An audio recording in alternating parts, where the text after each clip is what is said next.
Hi, Assalamualaikum warahmatullahi wabarakatuh. My name is Wan Muhammad Shimir bin Cokman SUHAIMI.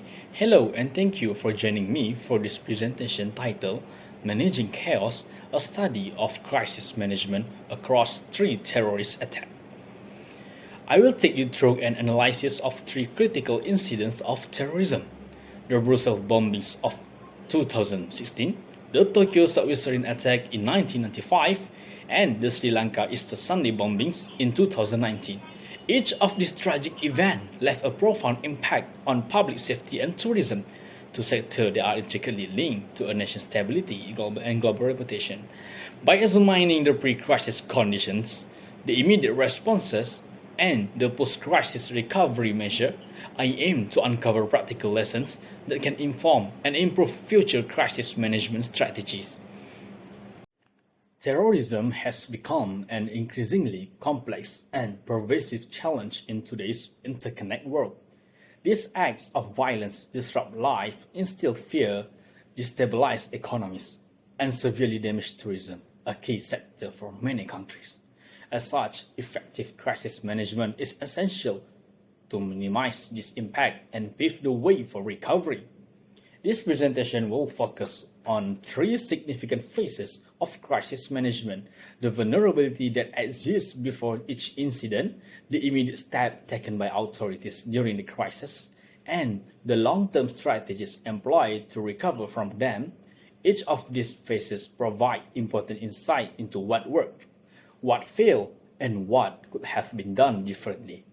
Through this exploration, I aim to identify the underlying principles of effective crisis management and apply this lesson to improve resilience in future scenarios. To provide context, let me first introduce the three case studies that form the basis of this analysis.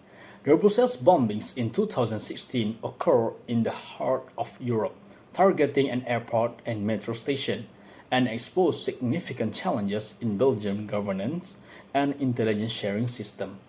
This event underscored the risk posed by fragmented structure in crisis management. The Tokyo subway sarin attack of 1995 was an unconventional act of chemical terrorism carried out by the Aum Shinrikyo cult. This incident revealed Japan's lack of preparedness for non-traditional threats, particularly in the realm of chemical warfare. The Sri Lanka Easter Sunday bombings of 2019 involved coordinated explosions at church and luxury hotel, leading to a devastating loss of life and raising questions about the country's ability to act on pre-attack intelligence warning. Together, these case studies offer a diverse range of challenges and responses, helping us to understand the broader spectrum of crisis management in the face of terrorism. Let's begin with the Brussels bombings, which took place on March 22, 2016. This coordinated attack targeted Brussels airport and metro system, killing 32 people and injuring hundreds, as the de facto capital of the European Union. Brussels was a symbolic target for terrorism. However, this tragedy also highlighted Belgium's vulnerabilities. Before the bombings, Belgium faced significant security challenges. The country's governance system was fragmented, with federal, regional, and local authorities often operating in silos. This fragmentation hindered effective intelligence sharing and operational coordination. Furthermore, Belgium had the highest per capita number of foreign fighters returning from conflict zones like Syria and Iraq, making it a prime target for radicalized individuals. Social economic disparities in neighborhoods like Molenbeek create an environment conducive to radicalization. High unemployment, social exclusion, and limited community outreach programs left this area vulnerable to extremist influence. In the immediate aftermath of bombing, the Belgian government activated the National Crisis Center, which coordinated effort across law enforcement, emergency services, and intelligence agencies. Military personnel were deployed to secure key locations, and public transportation in Brussels was shut down temporarily to prevent further attack. However, communication proved to be a significant challenge. Initial reports from authorities were conflicting, creating confusion and anxiety among the public. The multilingual nature of the country further complicated the dissemination of critical information, as residents need update in French, Dutch, and English. Despite these challenges, civil society organizations play a crucial role in fostering community solidarity. Villages and other public events help bring people together, emphasizing unity and resilience in the face of tragedy. Belgium's recovery efforts were comprehensive. The government overhauled its security framework, introducing centralized intelligence sharing platform and increasing funding for counter-terrorism initiatives.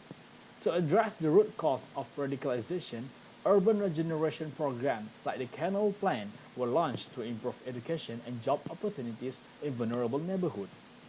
Tourism recovery became a priority as Belgium faced an estimated 0.7 billion loss in revenue. Marketing campaign highlight Brussels as a safe destination, and collaboration with airlines, hotels, and influencers have rebuilt the city image. By addressing both security and economic concerns, Belgium demonstrates a commitment to long-term recovery. Next, we turn to the Tokyo subway sarin attack, which occurred in March 20, 1995. This chemical attack, orchestrated by the Shinrikyo cult, killed 12 people and injured over 5,500. It was a shocking example of unconventional terrorism that exposed critical weakness in Japan's crisis management system. Despite warning from the 1994 Matsumoto sarin attack, which was also linked to the Shinrikyo cult, Japanese authorities underestimated the threat. Investigations into the group were fragmented, and Japan's respect for religious freedoms hindered decisive action. Furthermore, Japan's disaster preparedness focused on natural disasters like earthquake, with little attention given to chemical or biological threats. The immediate response to the sarin attack revealed major deficiency. Communication between emergency agencies was slow and uncoordinated, delaying critical actions. First responders lacked protective equipment, resulting in secondary exposure to sarin. Hospitals were overwhelmed as thousands of victims arrived without proper triage system, further complicating the situation. In response to the attack, Japan introduced sweeping reform. The Severe Chemical Hazard Response Team was established to improve coordination and readiness for similar incidents. Public education campaigns were launched to raise awareness about chemical terrorism, and stricter monitoring of religious organization was implemented while preserving civil liberties. Transparent communication about this reform helped rebuild public trust and restore confidence in Japan's safety measures. The final case is the Sri Lanka Easter Sunday bombings, which occurred on April 21, 2019. Coordinated bombings targeted church and hotel, killing over 250 people. This tragedy highlighted systematic failure in governance and crisis management. Despite receiving intelligent warning from international agencies, Sri Lanka failed to act decisively. Political instability and fragmented security forces prevent effective communication and coordination. This vulnerability left the country unprepared for such a large-scale attack.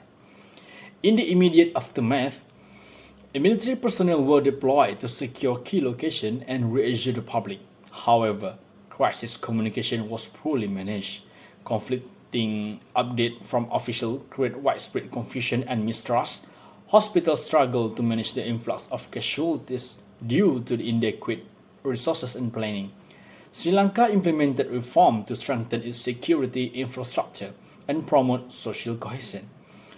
Efforts to revive tourism include safety-focused marketing campaign and collaboration with influencers and journalists to showcase the country's recovery.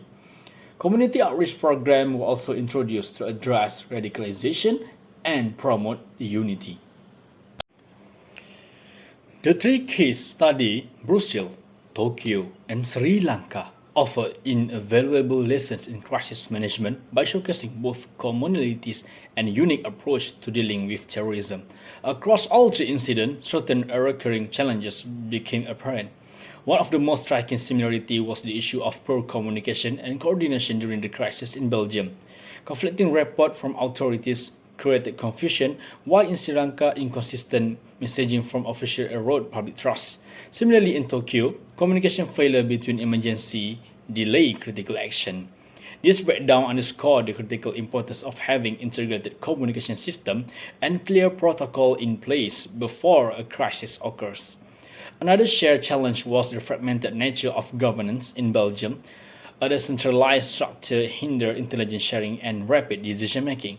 Sri Lanka faced a similar issue, with political instability and fragmented security forces complicating their response. Although Japan's governance was more centralized, its lack of preparedness for chemical attack revealed a different kind of institutional gaps. Despite these shared difficulties, the recovery strategy differs significantly. Belgium focused on centralized intelligence sharing platform and urban regeneration to address the root cause of radicalization. Japan, on the other hand, prioritized chemical terrorism preparedness by creating specialized response teams and conducting public awareness campaigns. Sri Lanka adopted a more community-oriented approach, emphasizing social cohesion and counter-radicalization, effort through education initiatives.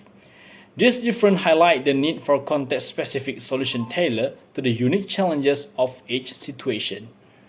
The challenges faced during this crisis were multifaceted and often irrelated. The most immediate and pressing issue was the lack of effective communication. In all three cases, delay in disseminating accurate information heightened public anxiety and, in some instances, complicated emergency response. For example, Belgium's multilingual population required clear messaging in multiple languages, but initial communication were inconsistent. Preparedness was another significant challenge. Japan's response to the Tokyo submarine attack revealed its lack of protocol for chemical tourism, while Sri Lanka's failure to act on intelligent warning showed a critical gap in pre-crisis planning.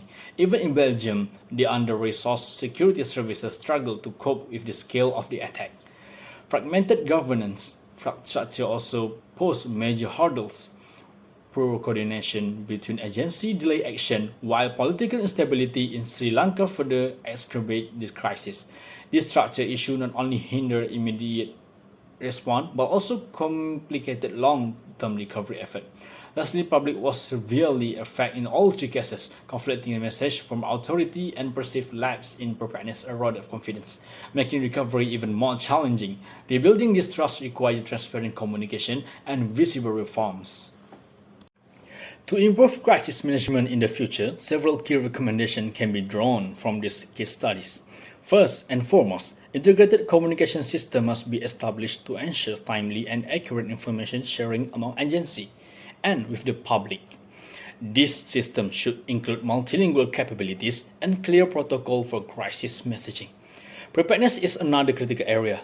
Government must conduct regular training exercise and disaster drill that involve all stakeholders, including emergency responders, healthcare professionals, and community leaders.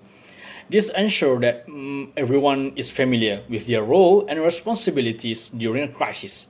Community engagement is equally important. Public awareness campaign can help educate citizens about potential threat and foster a sense of resilience. For example, Japan Public Education Initiative following the sarin attack were instrumental in restoring confidence and social stability. Finally, tourism resilience strategy should be priority in post-crisis recovery effort. Marketing campaign that highlight safety improvement combined with partnership with influencers and the media can help rebuild and destination image. Additionally, address root causes such as socioeconomic disparities through urban regeneration and education programs can prevent future radicalization. In conclusion, the Brussels bombings, Tokyo submarine attack, and Sri Lanka Easter Sunday bombings illustrate the complexity of crisis management in the face of terrorism. This event reveals significant vulnerabilities such as fragmented governance, inadequate preparedness, and poor communication. However, they also showcase the potential for recovery through targeted reforms, community engagement, and effective public communication. The lessons learned from this case study emphasize the importance of being proactive rather than reactive.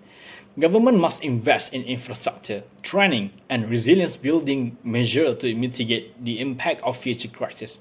Transparency, collaboration, and tailored strategies are essential for restoring public trust and ensuring long-term recovery.